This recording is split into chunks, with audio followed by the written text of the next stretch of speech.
Bismillahirrahmanirrahim. Assalamualaikum warahmatullahi wabarakatuh. Alhamdulillahirrabbilalamin.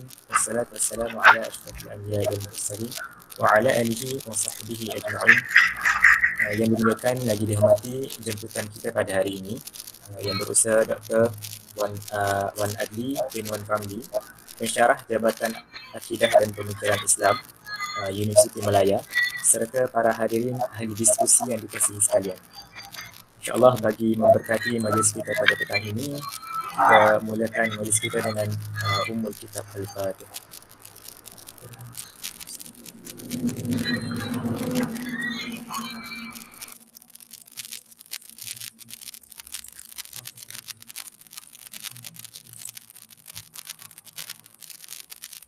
Amin amin ya rabbal alamin.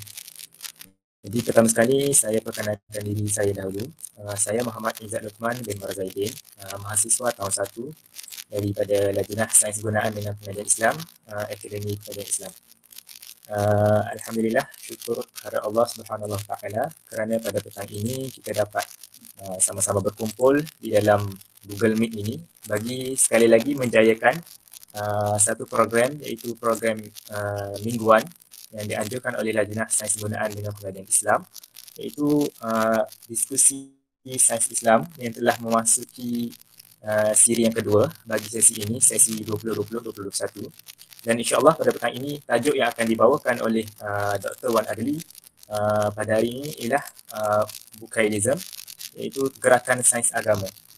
Jadi mungkin kita tertanya-tanya apa itu Bukailism, siapa yang mengasaskan ideologi ini, dan yang paling penting, apakah pandangan Islam berkenaan dengan ideologi ini. Jadi bukanlah saya yang akan membicarakan tajuk ini, tetapi insyaAllah akan dibincangkan dan dikupas oleh Dr. Wan Adli. Jadi tanpa membuang masa lagi, saya serahkan majlis ini kepada Dr. Wan Adli untuk memulakan perkongsiannya. Tafadhal masykurah. Assalamualaikum warahmatullahi wabarakatuh. Alhamdulillahirabbil alamin wa bihi nasta'in. Wassalatu wassalamu ala asyrafil anbiya'i wal mursalin wa ala alihi wa sahbihi ajma'in. Alhamdulillah, syukur kehadirat Allah Subhanahu Wa Taala, salawat dan salam ke atas junjungan besar Nabi Muhammad. Terima kasih moderator, pengurusi, yang bahagia tuan-tuan dan puan-puan sekalian. Mungkin ada juga pensyarah yang ada di sini, saya tak pasti ya. Tak apa. Saya nak bincang Bukailism bukan dari sudut ilmu sains, sebab bukan bidang saya. Cuma di Akademi Pengajian Islam saya dipertanggungjawabkan untuk mengajar falsafah sains Islam, sebab latar belakang saya dalam falsafah. Adapun ilmu saya berkenaan dengan sains ni sampai setakat SPM je lah. Setakat tu je lah ilmu yang saya tahu berkenaan dengan ilmu sains. Tapi perbincangan yang saya akan anjurkan adalah melihat daripada sudut falsafah Islam secara khususnya, dan salah satu tafsiran yang ada dalam, ataupun salah satu pemikiran yang ada dalam falsafah sains Islam sebagai salah satu bidang ataupun salah satu isu atau tema yang ada dalam ilmu falsafah. Dan falsafah itu pun sendiri sudah tentu sesuatu yang sentiasa diperdebatkan. Dia tak ada satu pegangan atau tafsiran yang mutlak lah. Dalam, kalau kita mengaji ilmu agama, dia ada benda yang qat'i. Jadi dalam falsafah ni tak ada lah perkara yang qat'i. Kecuali lah perbincangan itu dah menyentuh balik isu-isu ataupun ajaran-ajaran asas yang ada dalam agama. Jadi kita berpandangan bahawa sesuatu isu tu menjadi qat'i bukan kerana diajar oleh falsafah, tapi kerana disebut secara jelas di dalam wahyu dan ditafsirkan oleh para ulama, dan dipersetujui tafsiran itu oleh para ulama.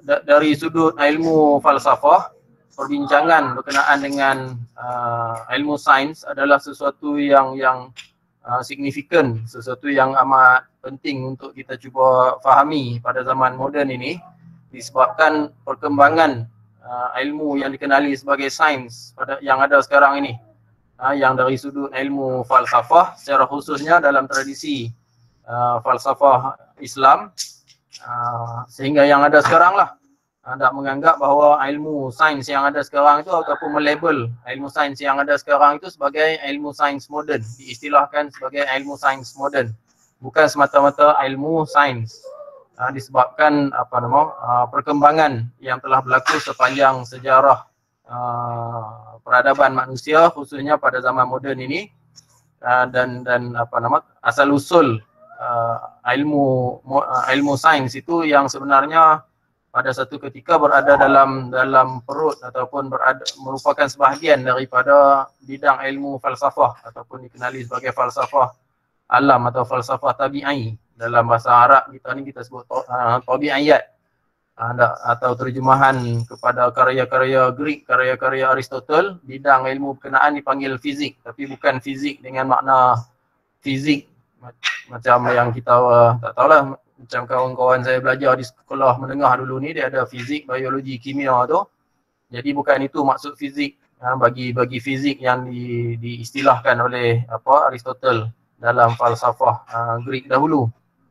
Jadi pada sudut pandangan ilmu falsafah Islam, ilmu sains yang ada sekarang ini mempunyai latar belakang kefalsafahan yang tertentu. Dan disitulah timbulnya satu pandangan yang agak negatif ataupun yang kritikal terhadap pendekatan yang kemudiannya dikenali sebagai Bukailism. Saya nak sharekan antara saya share terus screen saya. Okey.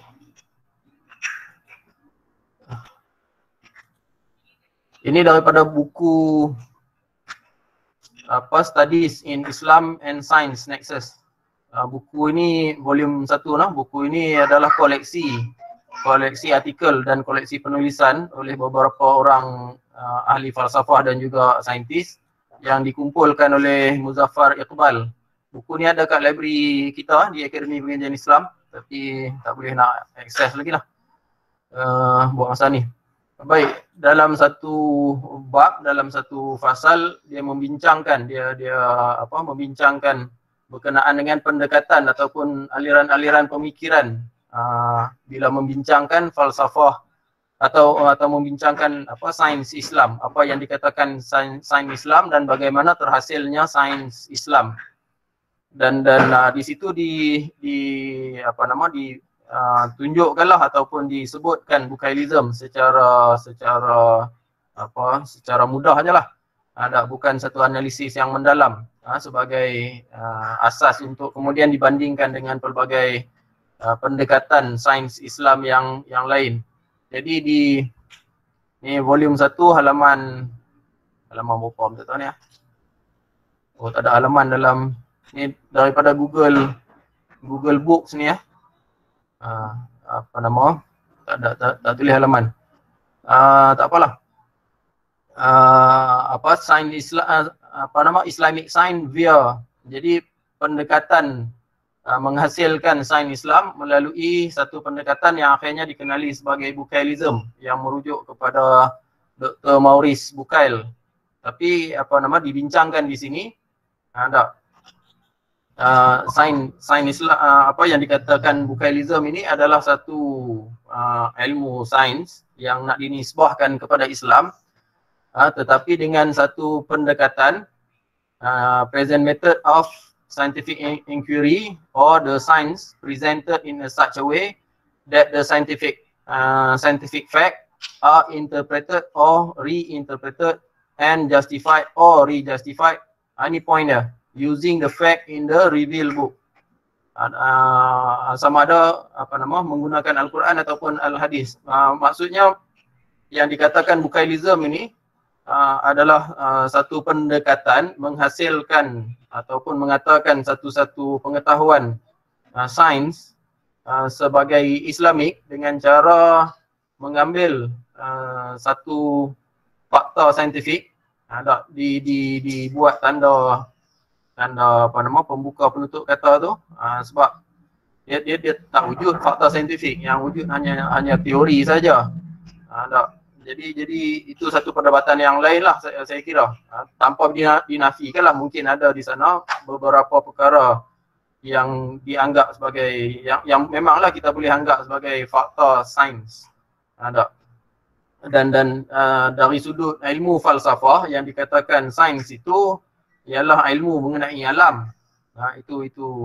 Itu apa nama asas kepada ilmu sains. Ada ilmu mengenai alam. Tak apa, nanti kita bincang lebih panjang lagi. Jadi nak mendefinisikan ataupun nak memaklumkan apa itu bukailism. Bukailism ini adalah satu pendekatan ataupun satu cara menghasilkan ilmu sains yang kemudiannya kita nak panggil sains itu sains Islam. Tapi mungkin adalah di kalangan pengguna metod ini pun bagi dia menganggap bahawa di sana tidak ada sains yang dianggap sains Islam ke, sains Kristian ke, sains sekular ke, sains moden ke. Semua itu tidak ada. Sains itu neutral. Sains ialah sains. Tidak ada apa pelabelan atau penisbahan. Mungkin ada yang apa nama berpandangan sedemikian, tapi dalam kalangan apa nama pengikut pendekatan bukailism ni pun ada yang mengiktiraf bahawa di sana ada sains Islam, ada sains moden dan sebagainya lah. Begitu. Okey, jadi fakta ataupun teori ataupun penemuan sains yang ada. Poin dia adalah ditafsirkan ataupun diberikan justifikasi keagamaan ataupun justifikasi Islamik dengan memadankan kenyataan saintifik tadi dengan mana-mana tafsiran ayat Al-Quran ataupun hadis. Jadi itu apa nama definisi yang ada diberikan oleh salah seorang penulis yang banyak menulis tentang sains Islam lah. Dr. Muzaffar Iqbal ini. Definisi yang sama juga ada. Ni artikel saya ambil daripada majalah sains dari internet. Oleh Prof Syaril. Memang muktabar lah. Seorang profesor hebat kita. Okey, yang dimaksudkan dengan bukailism itu memadankan ialah memadankan perkara yang ada di dalam Al-Quran dan hadis dengan teori-teori barat. Ini dia lebih jelas lagi lah bagi dia teori barat. Bukan setakat fakta sains itu. Dia lebih merujuk kepada fakta sains yang datang ataupun teori sains yang datang daripada barat. Sebab teori sains ini tak semestinya semuanya datang daripada barat dan bersumberkan kerangka modernisme ataupun kerangka naturalism ataupun scientism yang ada sekarang ini. Tapi poin besarnya apabila disebut bukailism itu ialah pemadanan itu. Mencari pemadanan ataupun keserasian di antara ayat ataupun hadis ataupun tafsiran kepada ayat ataupun hadis berkenaan dengan fakta sains yang ada. Jadi itu yang dikatakan bukailism. Cuma nama itu baru muncul lah sebab pengaruh tulisan ataupun pengaruh buku Dr. Maurice Bucaille yang seorang doktor daripada Perancis yang kemudiannya masuk Islam, dan bukunya itu banyak diterjemahkan dan disebarluaskan dan digunakan oleh pelbagai pihak untuk nak menunjukkan keserasian ataupun pada tahap-tahap tertentu mungkin kehebatan Al-Quran lah. Yang muncul pada zaman moden ini, idea ataupun pendekatan yang disebut tafsir ilmi dan kemudiannya sampai sekarang disebut i'jazul ilmi. Tak apalah tafsirul ilmi kalau nak dinisbahkan kepada ilmi itu dengan maksud ilmu, tapi ilmi dari satu sudut sebagai terjemahan kepada sains. Tafsirul ilmi itu dengan maksud tafsiran saintifik. tafsiran yang berasaskan kepada ilmu sains moden. Kalau ilmu sains saja tak apa, ni sains moden, itu isunya. Kemudian diangkat sebagai satu mukjizat, sebagai satu elemen ijazi, ijaz yang ada dalam Al-Quran. Sebab nanti isunya timbul teori sains itu berubah-ubah. Maka itu cabaran yang besarnya. Tak apalah, saya sebutkan tadi ni, saya nak melihat soal ini dari sudut Bukhailism ataupun pendekatan Bukhailism itu, bagi saya lebih suka menggunakan istilah tempelkan sajalah. Tempelkan dapatan ataupun penemuan sains moden dengan ayat Al-Quran ataupun dengan hadis. Mungkin setengah orang merasa terhina lah dengan istilah yang saya gunakan tu, tempelan itu. Tapi bagi saya yang berpegang dengan pendekatan falsafah dalam melahirkan ilmu sains, saya percaya betul lah apa yang dibuat itu hanyalah tempelan sahaja. Sedangkan ilmu sains yang dilahirkan itu dia bukan lahir dalam keadaan neutral ataupun dalam keadaan kosong. Tanpa menafikan boleh jadi ada di sana penemuan-penemuan sains yang sifatnya memang neutral. Tapi perbincangan sains bukan setakat fakta-fakta engineering contohnya ataupun teori-teori engineering yang ada. Dan sains zaman sekarang ini bidang ilmu sains yang dianggap hebat dan tinggi itu bukan pada kajian empirical itu, tapi pada kajian yang juga bersifat falsafah sebenarnya, bersifat theoretical juga. Ada satu bidang yang dikenali sebagai theoretical physics. Itu bidang yang membincangkan tentang kosmologi keseluruhannya, malah menyentuh soal ontologi yang sebenarnya asas kepada perbincangan ini ada sejak zaman Greek lagi lah, dan bidang ilmu itu bidang falsafah, dia bukan dalam bidang ilmu sains. Jadi itu yang memungkinkan kita untuk menimbulkan kritikan terhadap pendekatan Bukhailism itu. Apabila sains tadi diambil secara mudah tanpa melihat bahawa sains malah pada tahap yang tingginya sains itu sebenarnya bersifat kefalsafahan. Itu yang seharusnya disedari lah. Tapi sejauh berkait dengan pendekatan yang dikenali sebagai Bukhailism, khususnya kepada kawan-kawan kita yang mungkin baru mendalami perbincangan tahap epistemologi ataupun falsafah kepada ilmu sains ini, ada di tahun 1 ataupun ada yang baru dari asasi dan sebagainya. Apa yang dikatakan Bukhailism itu ialah pemadanan tadi ni, pemadanan fakta sains dengan ayat Al-Quran ataupun Al-Hadis.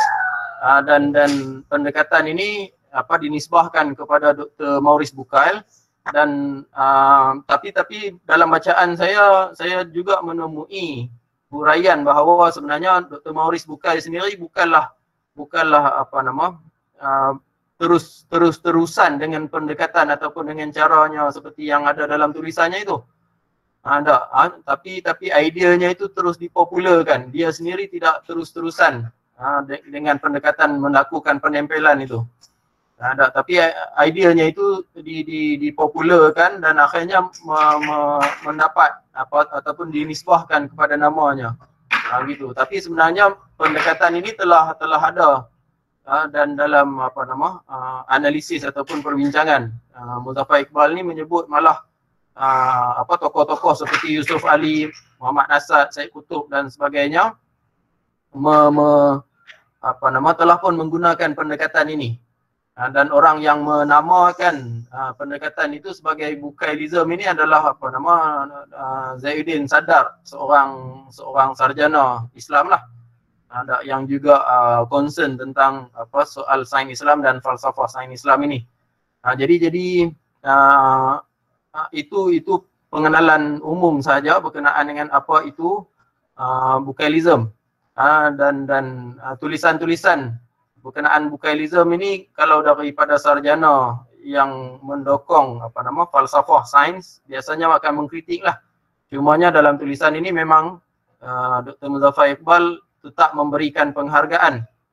Ada antara yang terkini, penceramah yang banyak juga menggunakan pendekatan Bukailism ni macam Dr.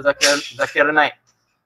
Dan kecenderungan Bukailism ni biasanya akan diaplikasikan oleh orang yang ada kecenderungan Wahabi atau Salafi.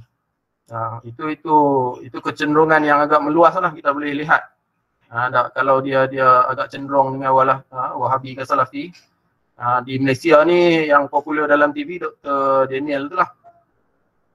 Dr. Daniel. Tak ingat nama dia. Yang popular ada dalam TV tu. Sekejap. Adik. Sorry. Sorry ya. Apa isteri pergi kerja nak jaga anak. Baik. Jadi apalah itu tokoh-tokoh yang ada yang menggunakan pendekatan tanpa menafikan pendekatan ini banyak juga faedahnya, memberi kesan dari segi menarik perhatian dan menjinakkan hati khususnya non-muslim terhadap Islam. Apabila non-muslim tadi ni tidak meneliti secara mendalam lah teori-teori sains dan tafsiran-tafsiran yang agama tu, sebab dia orang pun bukan pakar dalam bidang berkenaan, tapi sebagai orang awam memang menarik perhatian mereka lah.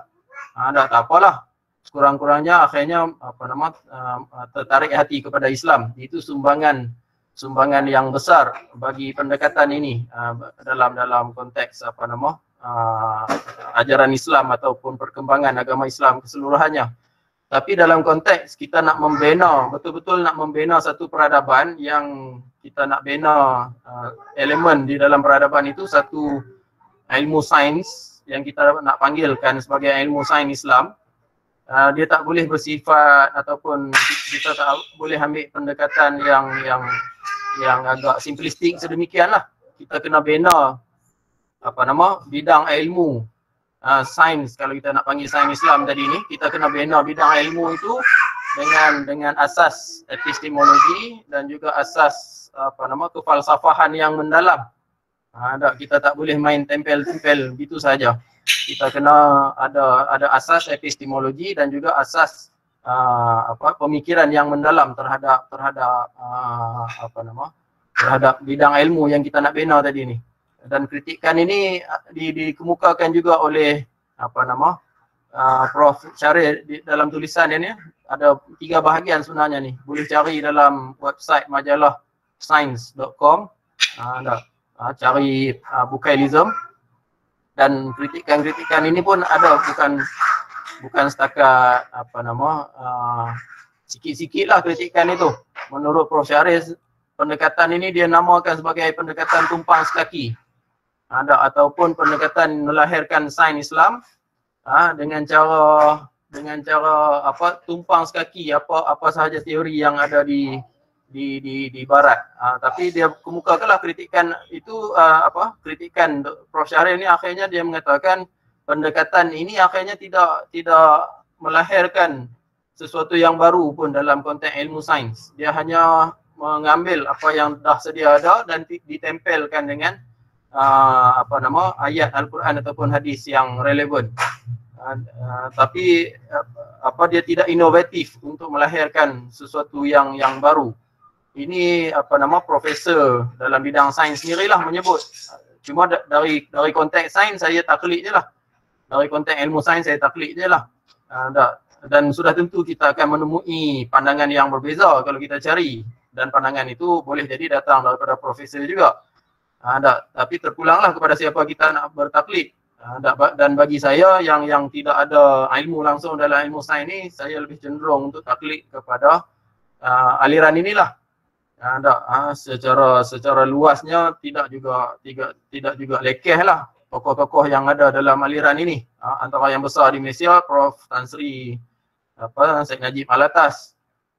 Kalau di dunia ini nama yang besar itu Profesor Syed Hussein Nasr. Walaupun dia seorang Syiah, ataupun ahli falsafah yang tidak berpegang dengan akidah ahli sunnah wal jamaah secara jelas. Tapi dalam konteks ilmu sains ini kita tidak terlalu ekstrim dalam hal itu. Dia bukan berkenaan dengan pegangan akidah, tapi berkenaan dengan perbincangan dan perdebatan falsafah. Okey. Jadi saya nak balik kepada asas falsafah itu, yang merupakan bidang saya lah. Dalam bacaan dan pengajian dan dalam didikan saya secara umumnya, saya mudahnya saya nak gambarkan falsafah Islam ini dalam gambaran seperti inilah. Saya buat dua bulatan ini, satu bulatan falsafah, satu bulatan Islam. Yang ada sebahagian daripada falsafah itu diterima oleh Islam.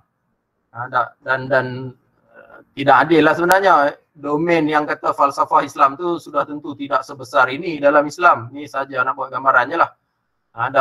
Kalau mungkin lebih jelasnya bulatan falsafah yang masuk ke dalam Islam tu mungkin kecil sajalah.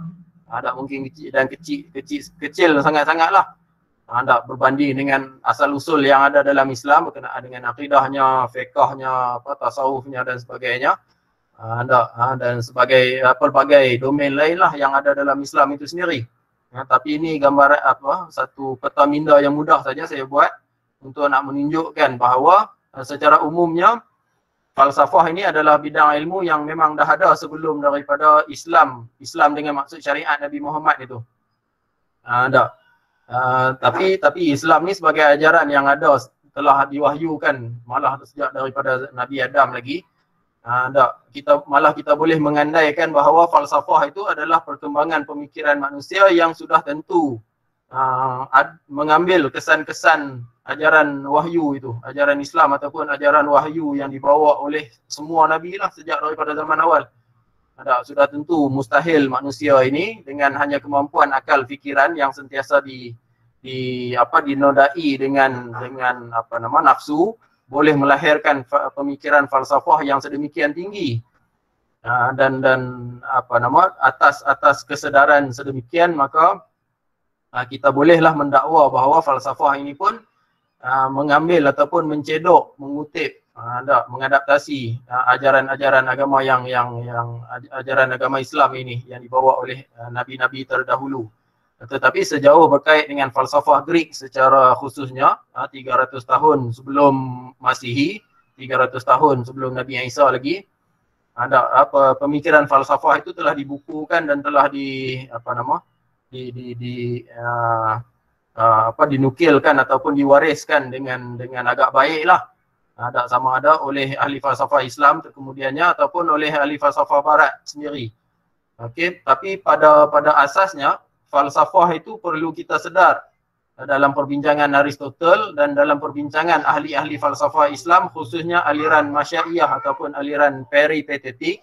Ada tokoh-tokoh yang dikenali sebagai aliran Barat ataupun namanya secara peribadi Al-Farabi, sebagai malah dianggap sebagai muallim tsani ataupun guru kedua selepas Aristotle. Ada Al-Farabi dan Ibn Sina, satu nama yang memang kita bila cakap tentang sains Islam ni, siapa tokoh sains Islam, memang nama Ibn Sina ni lah kita angkat. Tak kisahlah kita ni Sunni ke, Syiah ke, kita ni Wahabi ke, kita ni apa ke, memang nama Ibn Sina lah kita akan angkat. Walaupun dari segi perdebatan akidahnya, contoh Imam Ghazali dengan Ibn Sina ni sampai mengatakan Ibn Sina ni sesat sangat lah. Ada elemen kekufuran pun dalam perbincangan falsafah Ibn Sina. Tapi sumbangannya tetap besar kepada tradisi falsafah Islam. Farabi, Ibn Sina, Ibn Rushd mungkin itu tokoh-tokoh yang besar.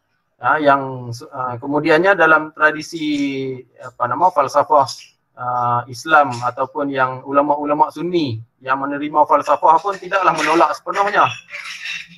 Imam Al-Ghazali sendiri ketika merumuskan idea pemikiran falsafah aliran peripatetik ini menghasilkan karya yang dikenali sebagai Maqasidul Falasifah itu tidak mengkritik keseluruhan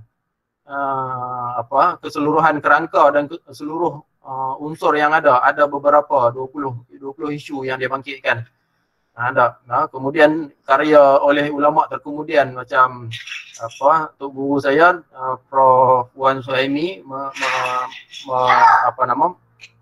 membuat kajian manuskrip kepada tokoh falsafah Abu Barakat Al-Baghdadi, anak Tan Sri Alatas Syed Taufik menganalisis karya Abu Al-Abhari, kalau tak silap saya nama dia Al-Abhari, yang dalam aliran ahli sunnah lah kita boleh kata, menerima kerangka peripatetik ni secara umum, dan falsafah yang datang daripada Greek yang dikenali sebagai aliran peripatetik ini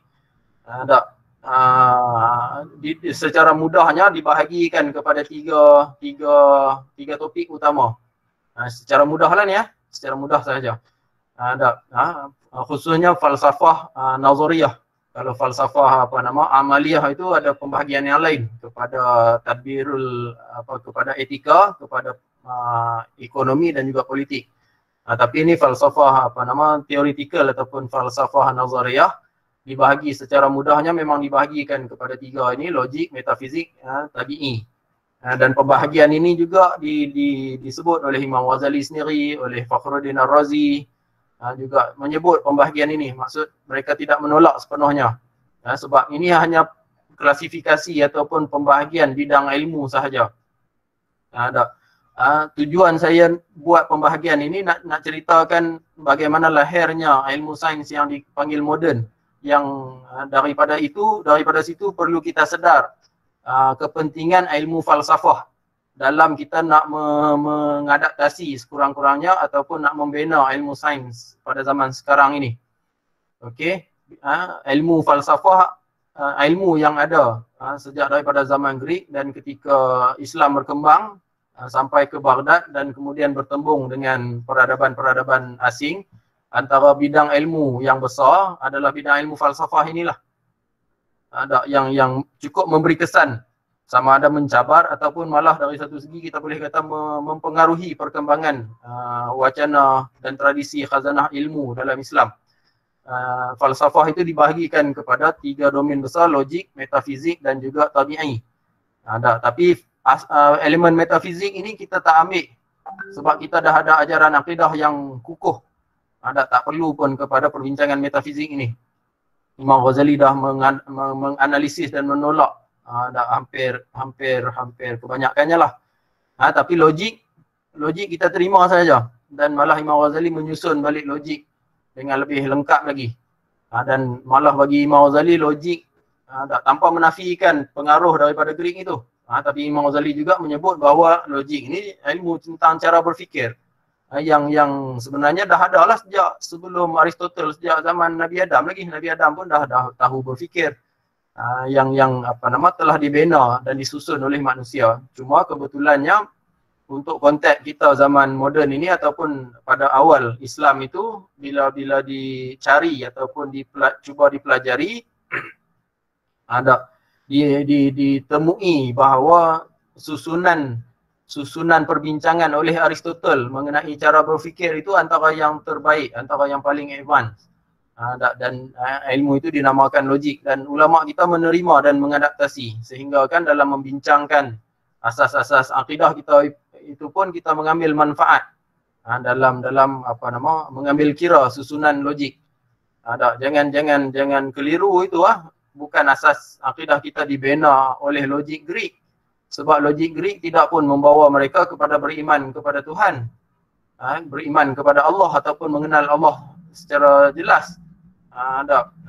Walaupun logik mereka itu tidaklah juga menafikan ketuhanan, tidak membawa secara mudahnya membawa kepada atheism, tapi logik itu juga tidak juga membawa kepada keimanan sepenuhnya. Dan logik ini ketika diterima dan diadaptasi pula oleh Empire Empire Rome, ada Empire Kristian Rome yang telah yang telah menerima agama Kristian lebih kurang 300 selepas Masihi, 300-400 selepas Masihi. Empire Rome itu menerima agama Kristian dan juga meneruskan tradisi pemikiran falsafah Greek itu. Tak, logik mereka berbeza. Logik dalam Kristian boleh menerima Trinity. Malah logik pada zaman moden ini boleh menerima atheism. Malah boleh menerima segala LGBT, liberalisme dan sebagainya. Dan malah golongan-golongan yang kononnya rasional pada zaman moden ini menganggap bahawa ajaran akidah Islam itu tidak logik dan ajaran Islam itu pula tidak logik. Jadi logik itu ada banyak sistem dan banyak susunannya. Okey, jangan kita keliru di situ. Okey, jadi logik yang diterima dalam Islam itu yang telah diadaptasi dan digunakan dengan baik sebagai asas berfikir. Begitu. Baik, itu logik. Metafizik kita dah tolak sebahagian besarnya. Tak payah bincanglah metafizik Yunani atau metafizik Greek ini, atau metafizik falsafah mana pula, falsafah Cina ke, falsafah India ke, sebab kita dah ada akidah kita yang kukuh. Tapi yang saya nak fokuskan seterusnya, satu bidang dalam falsafah Greek ini adalah falsafah tabi'i. Yang dalam karya Imam Al-Ghazali dia namakan tabi'iyat. Ada satu domain atau satu bidang yang dipanggil sebagai tabi'iyat. Falsafah tentang alam tabi'i. Falsafah untuk nak mengenal alam tabi'i. Ini untuk mengenal alam di luar alam tabi'i. Ini asas-asas untuk nak mengenal ilmu tadi ni, kedua-dua bidang ilmu tu. Jadi bagaimana nak mengenal alam tabi'i ini? Termasuklah bagaimana untuk mengenal manusia, mengenal binatang, mengenal tumbuhan. Ini ada perbincangannya di sini. Dan daripada perbincangan inilah yang sebenarnya dalam perbincangan asal alam tabi'i ini, dia terikat dengan asas metafizik dan asas logik yang tertentu lah. Kalau dalam Greek, asas metafizik Greek lah. Bila dia masuk ke dalam Islam, kita menerima falsafah Islam, maka perbincangan mengenai alam tabi'i yang masih menggunakan pendekatan falsafah, bukan pendekatan empirical yang ada sekarang, juga telah menghasilkan ilmu yang tinggi, yang banyak. Okey, perbincangan tentang roh ataupun tentang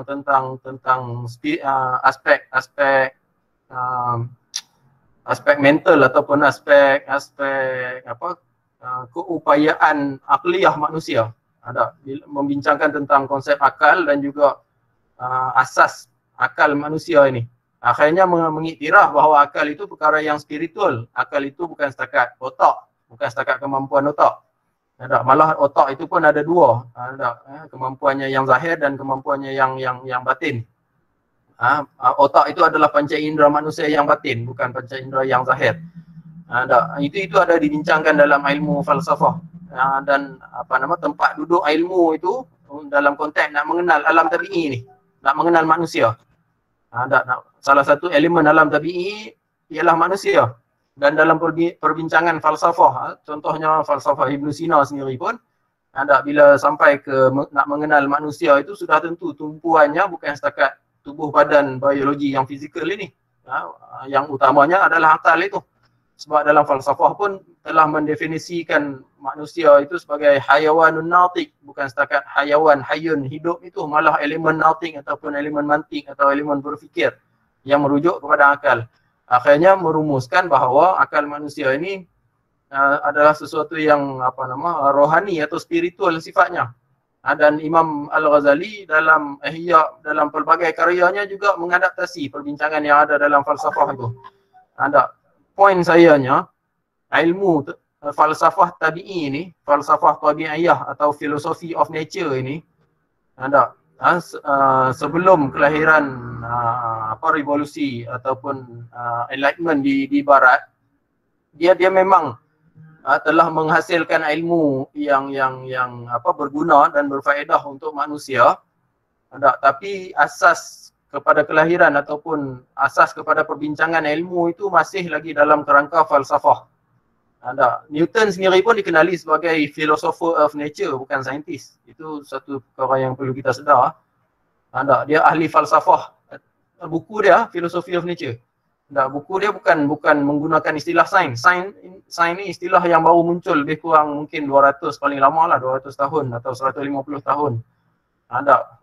Selepas daripada Renaissance, selepas daripada Enlightenment dan ketika berlaku mungkin revolusi industri itu, baru muncul istilah sains dan ahli-ahli yang mengkaji alam tabi'i yang sebelumnya dikenali sebagai philosopher of nature, kemudiannya mula dikenali sebagai saintis. Dan ketika itu, ni poin saya, ketika itu ilmu berkenaan dengan alam tabi'i itu telah dipisahkan daripada asas metafizik dan telah dipisahkan daripada asas logik yang lengkap. Hanya mengambil satu elemen atau satu pendekatan yang ada dalam logik manusia, iaitu yang dikenali sebagai pendekatan induktif itu, ataupun istiqra' dalam bahasa Arabnya. Yang tak dinafikan pendekatan itu bila dikhususkan oleh Francis Bacon dan dikembangkan lagi oleh ahli falsafah, khususnya ahli falsafah di barat ataupun di Eropah ketika zaman awal, zaman moden awal, ketika zaman Renaissance peringkat awal, telah menghasilkan ataupun melahirkan ilmu-ilmu pengetahuan mengenai alam tabi'i yang begitu luas. Daripada manusia tak boleh terbang sampai boleh terbang. Itu hebatnya. Dan terbangnya manusia disebut oleh Syed Hussein Nas, terbangnya manusia, dan juga disebut oleh Tan Sri Alatas, terbangnya manusia ni yang baru mungkin lebih kurang 100 tahun, 150 tahun ini lebih hebat daripada burung yang dah terbang tak tahulah berjuta tahun. Kot mungkin burung dah wujud di alam ini. Ada manusia lebih kurang 10,000 tahunnya. Tapi sebelum manusia tu mungkin burung-burung dah wujud dah. Kalau nak ikutkan teori ataupun fakta-fakta ilmu berkenaan dinosaur dan sebagainya ni, sejak berjuta-juta tahun tu dah ada dinosaur yang pandai terbang tu. Jadi terbangnya makhluk-makhluk lain itu tak sehebat manusia, yang dengan pandainya manusia terbang itu dah boleh gugurkan bom atom di Nagasaki dan juga Hiroshima tu. Sehebat-hebat burung yang diutuskan oleh Tuhan pun, burung ababil tu tidaklah menjatuhkan bom atom. Tapi begitu kemusnahan yang berjaya dibuat oleh manusia apabila pandai terbang. Hiroshima dan Nagasaki itu. Sekarang ni tak perlu terbang dah, nak hantar bom nuklear ni. Jadi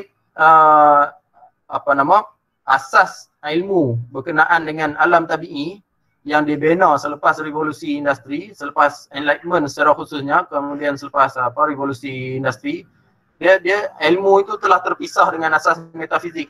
Tak kisahlah asas metafizik itu merujuk kepada metafizik Greek kah, merujuk kepada metafizik Kristian medieval kah, apatah lagi merujuk kepada metafizik Islam ataupun akidah Islam. Asas logiknya pun dah agak tidak seimbang. Apatah lagi telah diputuskan dengan asas metafizik. Dan domain inilah yang terus berkembang menjadi ilmu sains moden. Ada ruang ini. Okey, yang masuk dalam Islam tu mungkin kita boleh kata ilmu alam tabi'i, berkenaan ilmu berkenaan alam tabi'i yang diterima dalam Islam mungkin telah dikembangkan, tapi kita boleh kata stagnan lah, ataupun menjadi jumud, ataupun mungkin tak jumud, tapi tahap perkembangan ataupun kemajuan ilmu yang ada dalam dunia Islam tu agak terhenti apabila runtuhnya kerajaan-kerajaan Islam yang besar dahulu. Tapi di dunia barat perkembangan itu begitu hebat sekali sehingga melahirkan segala teknologi yang ada sekarang. Tapi poinnya adalah pemisahan ilmu alam tabi'i tadi dengan ikatan metafizik. Dari satu segi memang itu membawa kemajuan. Jangankan pada alam tabi'i, malah pada kehidupan umumnya, kehidupan peradaban, pembinaan peradaban, apabila diputuskan dengan asas metafizik, masyarakat barat sekarang memang maju sungguh. Itu satu yang kita tak boleh nak nafikan. Tapi kita ini berada dalam keadaan yang seimbang. Saya tak nak kata kita berada dalam keadaan kejumudan dalam jumut sebab kita nak bandingkan maju tu pada siapa. Ada maju seperti barat itu bukan kemajuan yang kita nak. Saya rasa kemajuan yang kita nak adalah kemajuan seperti yang ada di Malaysia, kalau mungkin ada di Turki sekarang.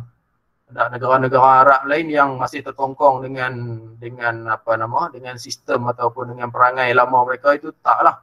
Ada, tapi di Turki, di Malaysia itu contoh kemajuan yang saya rasa paling seimbang lah itu. Ada kemajuan kita tidak dikongkong sepenuhnya oleh kononnya akidah ataupun agama kita. Ada, tetapi tidak juga terlalu bebas.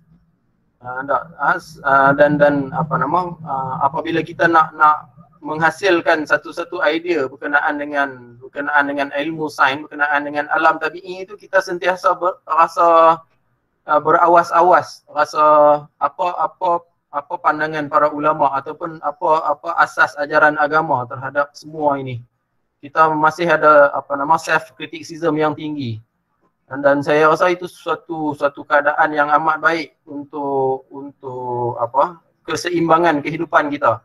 Tapi kalau kita nak menilai dari sudut perkembangan kemajuan semata-mata, ada ikatan kepada cara berfikir ataupun cara logik yang lengkap dan juga kepada asas metafizik yang kukuh, itu mungkin akan dianggap satu ikatan yang membebankan dan tidak atau mengganggu kemajuan ilmu sains.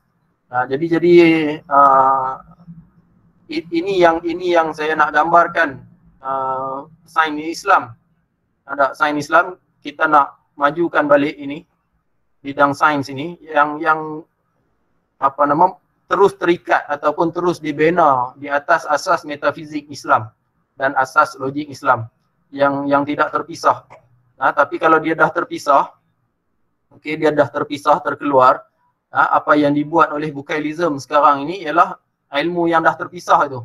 Kalau boleh saya lukiskan satu ruang ini yang telah terpisah, telah berada terpisah daripada asas falsafahnya. Ini sains moden.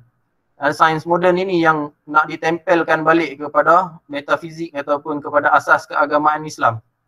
Dia langkau banyak tu. Dia langkau asas-asas epistemologi yang sepatutnya dibincangkan. Secara khususnya saya nak sebutkan asas epistemologi berkenaan dengan konsep induksi itu.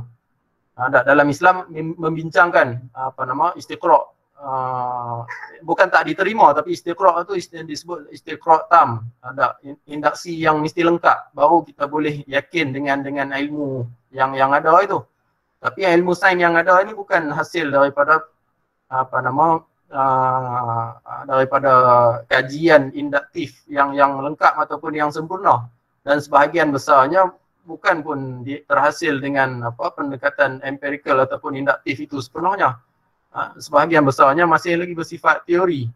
Ada andaian-andaian yang uji kaji ataupun eksperimen yang lengkap itu belum pun dilakukan. Tetapi fakta ataupun teori yang telah dihasilkan itu terus nak diikat dengan ayat Al-Quran. Ada 10-20 tahun lagi, apabila teori itu berubah, maka tafsiran itu terpaksa diubah. Sedangkan kita dah mengangkat, ada setengah-setengah individu malah mengangkat bahawa itu bukti kemukjizatan Al-Quran.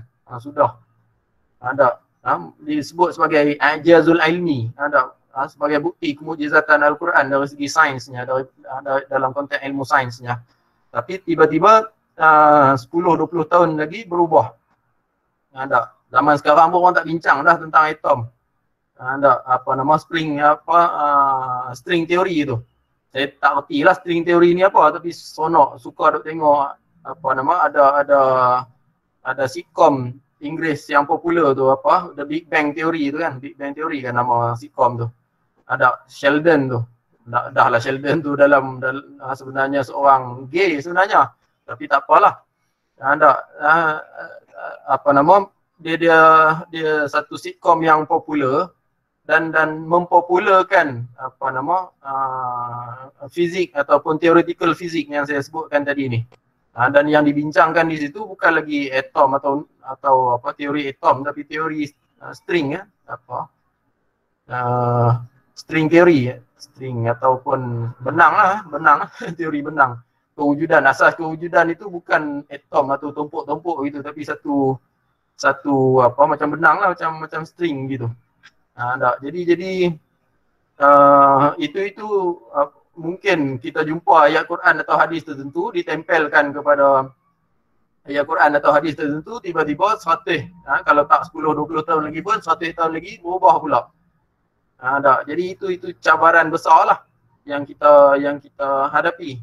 Dan pemikiran golongan yang menerima Bukailism ini dia lompat daripada menerima wahyu secara mutlak. Bagi dia Quran dan hadis dia.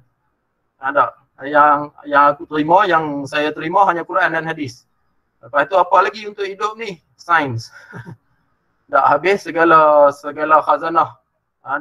Di alam Melayu ni banyak dengan petua-petua, kita sebut. Banyak dengan petua-petua tu. Tak boleh nak pakai. Orang tu semua bid'ah khurafat. Tu dia. Jadi langkau terus begitu. Sedangkan segala yang ada dalam petua dan tradisi kita tu samalah. Dengan ilmu sains dari segi zonniyahnya. Malah ayat Quran pun banyak yang zonni. Jangan ke hadis. Ayat Quran sendiri banyak yang zonni. Jadi jangan kita mutlakkan segala-galanya. Jadi ada lebih kurang 10 minit lagi. Saya nak berhenti setakat tu perbincangan saya. Kalau ada sebarang idea atau pandangan yang berbeza, boleh kita bincangkan. Kalau tak sempat bincang pun boleh ditonjolkan lah untuk perhatian semua kawan-kawan yang ada di sini. Dan untuk nasihat dan perhatian saya seterusnya jugalah. Silakanlah, saya kembalikan kepada moderator. Baik, terima kasih Dr. Wak tadi atas kepastian tadi. Jadi sekiranya ada persoalan daripada ahli diskusi pada waktu ini, boleh ajukan di ruangan chat dan saya akan bacakan, ataupun boleh saudara atau saudari boleh buka mic dan ajukan sendiri kepada Dr.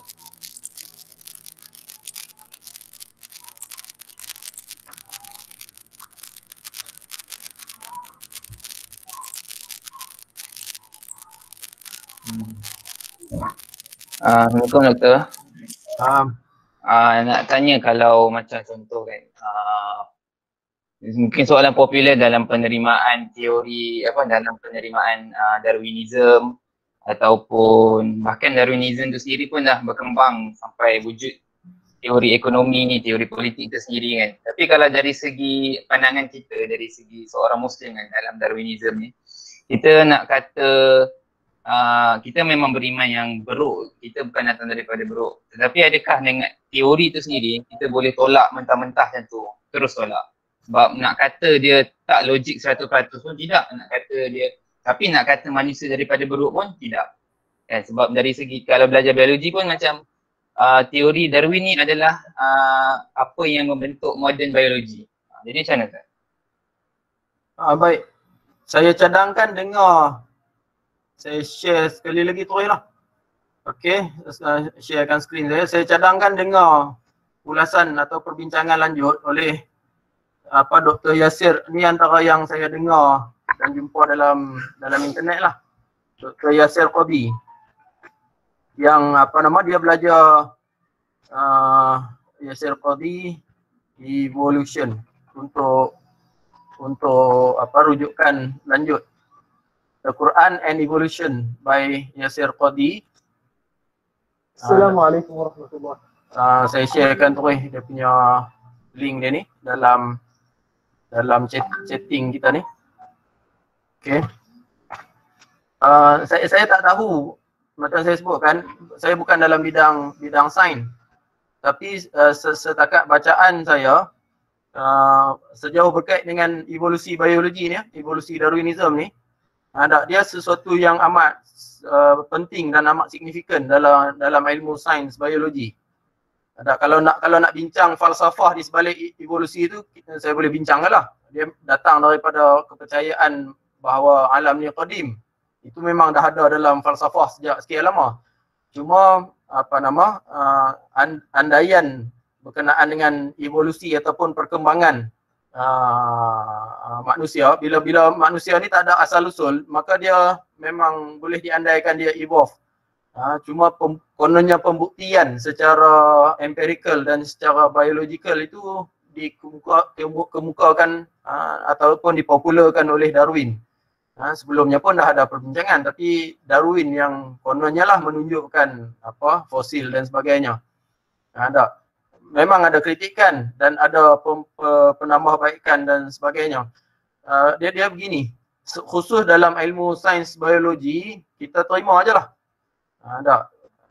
Dr. Yasir Qadhi dia sendiri tak kata dia pegang macam tu. Saya pun bertaklid kepada dia, saya pun tak pegang macam sedemikian.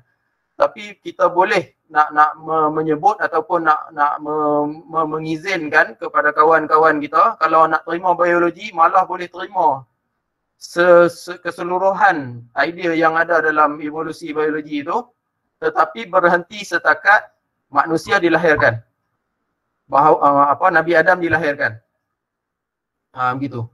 Kononnya mak ayah Nabi Adam tu adalah seekor atau 2 ekor buruk, 2 ekor gorila ke apa ke. Yang Nabi Adam mungkinlah ada adik-beradik dia yang lain. Abang dia, kakak dia tak pandai cakap, tak pandai makan, tak pandai apa lagi. Tapi Nabi Adam ni mungkin yang bongsu sekali ke dah pandai bercakap. Saya pernah jumpa dijemput ke Akademi Pengajian Islam. Profesor besar lah. Tak apa saya sebut nama, Profesor Nidhal Qasum. Dr. Rana Dajani. Hebatlah dia orang ni sanad yang saya ni bukan perawi yang sah, tapi sanad ni kira sanad ahad lah juga. Dia sebut apa? We and ape are cousin. Itu matan tu boleh pakai tu. We and ape are cousin. Kacau hilau. Saya bangun tu saya lawan semua lah. Jadi ada di kalangan umat Islam profesor ni. Jangan dipertikaikan akidah ni kafir lah, itu satu isu lain lah. Tapi ada di kalangan umat Islam malah yang bertaraf profesor mengungkapkan ungkapan yang sedemikian, we and ape are cousin. Dan menurut Dr. Yasir Qadhi itulah batasannya. Jangan sampai ke situ. Nak mengatakan segala rimau, segala lembu, segala kerbau ni asal usulnya daripada sejenis amoeba ke, daripada a simple being evolve into some complex being, itu terpulanglah tu. Itu ikutlah ilmu yang mana kena ingatlah itu zonni juga tu. Dia bukan qat'i. Segala ilmu yang ada dalam ilmu sains itu levelnya zonni saja. Dia tak sampai ke tahap qat'i. Ada pun bahawa Nabi Adam dicipta dengan tangan. Itu dilalah ataupun sumber yang mengeluarkan petunjuk sedemikian tu qat'i. Daripada ayat Quran yang ada, daripada hadis-hadis yang banyak. Kalau nak pertikaikan hadis-hadis itu ahad ke apa ke, tapi dari segi maknanya memang qat'i bahawa Nabi Adam diciptakan dengan 2 tangan. Tuhan sebut direct 2 tangan, tapi itu takwilan yang berbezalah. Dengan 2 tangan maksud Tuhan buat sendiri. Dalam huraian Yasir Qadhi dalam ceramahnya ini, ini iklan ni bukan dia. Dalam ceramahnya ini dia kata kita boleh gambarkan bahawa alam ini wujud sejak sekian lama. Itu kita tak perlu nak pertikaikan sejak alam zaman dinosaur dan sebagainya. Memang evolusi itu berlaku. Dia evolve, dia pecah. Spesies-spesies yang ada tu terpecah.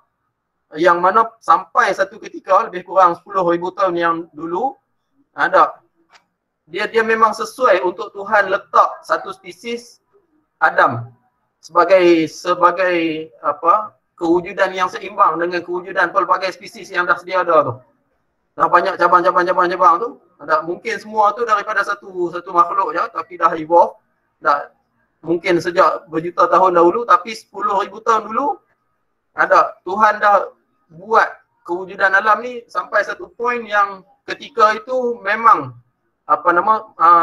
sesuai untuk Tuhan cipta Nabi Adam, dan dia berada di celah-celah evolusi yang banyak tadi ni.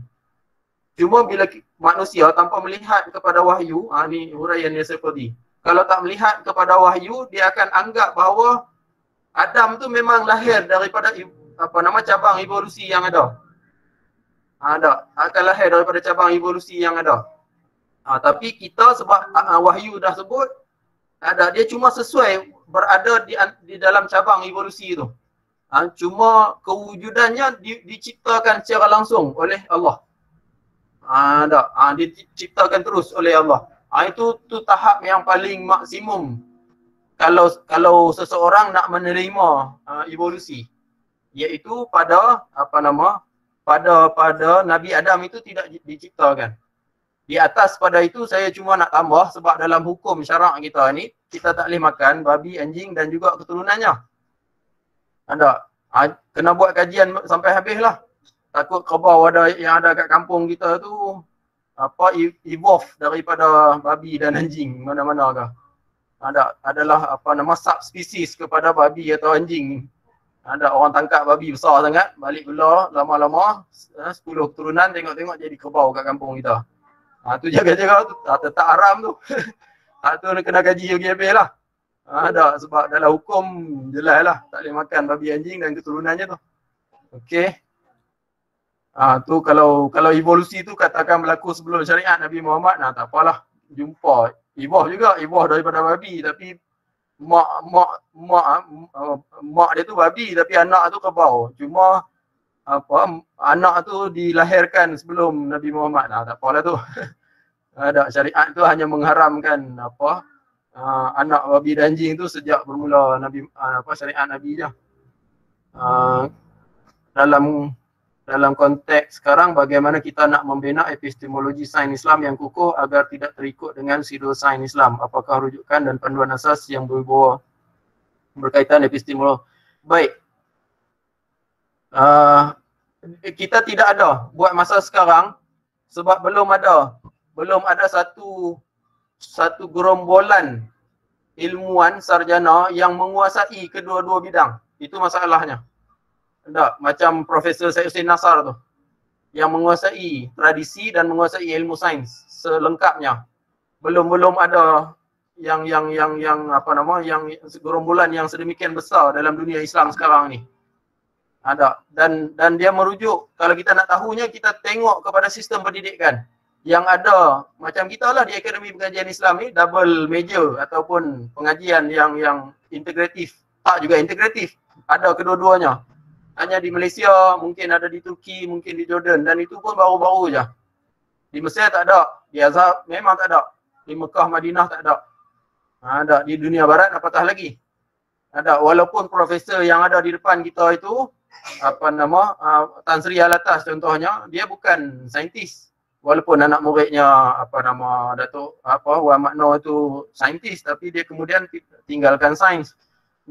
Yang saya rujuk tadi ni Prof Syahrir, dia bukan ulama. Ulama yang ada di tempat kita, Datuk Mahmud Zudi, Profesor Emeritus. Bekas pengarah kita Datuk Zul, Prof Raihanah. Ni memang ulama lah. Kita boleh angkat mereka ulama, tapi sejauh berkait dengan ilmu sains, saya rasa lebih kurang saya aja. Kalau tak pun saya pandai lagi pada dia orang. Jadi yang menguasai kedua-dua bidang itu poin saya. Yang adanya kita ni lah, generasi kita ni. Mula dengan mungkin Madihah itu. First batch atau mungkin Madihah tu second batch. Inilah generasi yang nak kena bina asas epistemologi tadi. Sebab yang lain cakap macam saya cakap tadi, masuk ke ilmu sains pakai tak erti apa lah. Saya pun duk dengar juga Profesor Sains duk cakap masuk ke ilmu kalam, apa dah orang tua ni. Sebab bidang kita boleh tahu lah. Dia cakap soal sains tu kita taklid kepada dia, tapi bila dia nak cari jalan lah, nak bina epistemologi yang kukuh tu di antara sains dan Islam tu. Bila dia masuk ke Islam, kita tahu dah dia mengarut. Sama macam saya duk cakap ni, kawan-kawan yang sains, mungkin ada rakaman ni pensyarah daripada Fakulti Sains duk cakap, saya duk cakap tentang sains tadi ni, mengarut ni orang tua ni. Jadi itu yang ada, yang berlaku sekarang.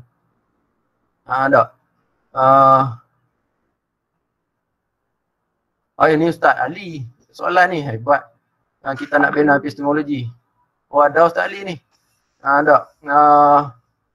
Maaf, boleh dapatkan okey rakaman pengajian Islam. Okey, bagaimana nak memahami hadis yang seolah-olah bercanggah dengan sains tanpa menggunakan kaedah Bukailism.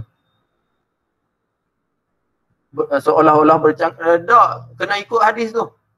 Jangan ikut dia bila bercanggah dengan sains, jangan anggap bercanggah lagi, sebab sains tu kita nak kena selidik kaedah pentafsiran itu. Ada macam mana teori itu lahir. Ada setakat yang ada hadis tu yang diuraikan oleh para ulama, ikut tu dulu. Lepas tu tiba-tiba kita temui dia jangan angkat memang ada dalam soal menilai hadis ni dalam ilmu dirayah hadis yang bertentangan dengan akal kita tak terima. Ada itu merujuk kepada konsep akal yang lengkap. Sama bila para ulama macam Ibn Rushd bincang tentang wahyu dan akal. Wahyu yang sempurna, wahyu yang mutawatir yang jelas, dan juga akal yang sempurna. Dia bukan akal rasional tu, dan bukan ilmu sains moden yang dihasilkan dengan kaedah istiqra' naqis yang ada sekarang ni. Begitu, bila dia bercanggah, ada percanggahan itu kita kena semak dulu. Betul tak hadis tadi memang hadis yang telah ditafsirkan dengan betul, satu. Ada biasanya kalau dah daripada kitab memang betul itu. Ada, tapi yang sains itu yang kita nak kena semak balik. Betulkah dia telah dilahirkan ataupun dihasilkan? Ada kononnya fakta-fakta tadi ni, fakta-fakta itu dikeluarkan dengan kaedah pentafsiran yang muktabar. Ada komen sains sebagai suatu alat untuk membuktikan bahawa Tuhan itu tidak wujud. Itu memang berlaku. Kita pula guna sebaliknya, kita nak gunakan sains itu sebagai alat. Dan soal penggunaan apa-apa sahaja sebagai alat, bukan setakat sains, kita malah menggunakan alam ni dalam akidah. Kita menggunakan alam ini sebagai alat perantara untuk kita nak sampai kepada akhirnya di sana ada khaliq, ada pencipta. Dalam tasawuf dia ada alat dia, ilmu kasyaf. Dia tak pakai alat sains atau alat dunia ni. Tapi pihak yang lain nak gunakan sains untuk nak buktikan pula Tuhan tidak wujud. Dia ni balik kepada soal epistemologi sebenarnya. Dia balik kepada soal asas epistemologi. Bila sains itu dilahirkan dalam kerangka yang sekular, dia memang menjadi alat kepada etis, golongan etis. Gitu. Okey. Saya rasa setakat tu saja, dah terlajak dah masa dah. Okey, saya harap perkongsian saya ni dapat difahami dan membantu. Kalau ada apa-apa nak bincang secara lanjut, saya tulis nombor telefon saya ni lah. Kat chatting ni 3707-151. Tu kat chatting tu ada 019-3707-151. Ada, boleh buat WhatsApp. Saya ada WhatsApp lah sekarang buat main. Ada, jadi boleh WhatsApp saya untuk kita bincang lanjut lah. Ada. Jadi setakat tu sajalah yang saya nak kongsikan. Kembali kepada moderator. Terima kasih. Baik, terima kasih Doktor sekali lagi atas pencerahan dan perkongsian itu tadi. Jadi dengan berakhirnya perkongsian daripada Doktor, jadi sudah berakhirlah program diskusi sains Islam kita pada petang ini. Jadi insyaAllah dengan apa yang Doktor kongsikan tadi dapat sama-sama kita ambil dan jadikan satu pedoman apa yang betul kita ambil. Terutamanya bagi kita, terutama bagi rakan-rakan Lajnah Sains Gunaan dan Kemajuan Islam lah yang ada kaitan dengan pengajian sains dan juga agama. Jadi terima kasih sekali lagi Doktor kerana sudi meluangkan masa pada hari ini, petang ini, dan terima kasih juga kepada rakan-rakan yang ada, para hadirin, terutama dari dengan pensyarah juga ada pensyarah rakan-rakan dari UM sama ada dari Akademi Pengajian Islam ataupun fakulti-fakulti yang lain. Jadi Allah sebelum saya memudahkan diri, saya ingin memohon maaf lah ada yang kata ada tersilap bahasa ataupun sebarang kesilapan sepanjang saya mengendalikan majlis pada petang ini. Jadi insyaAllah kita akhiri majlis kita pada petang ini dengan tasbih kafarah dan surah Al-Asr.